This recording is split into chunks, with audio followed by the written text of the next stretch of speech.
আমার ক্লান্ত বিকেল, বুকে হাওয়া লাগিয়ে হাঁটা কতটা পথ হেঁটেছি গন্তব্যহীন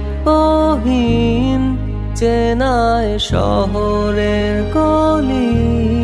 তোদের মাঝে যখন থাকি আমি, পৃথিবী তখন আপন লাগে।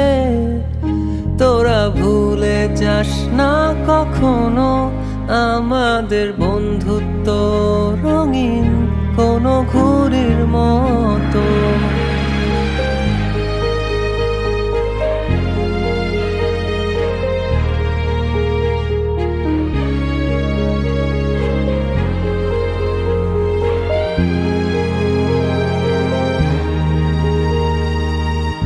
চিরচেনা শহরে প্রতিটি দেয়ালে বুকে চাপা অভিমান।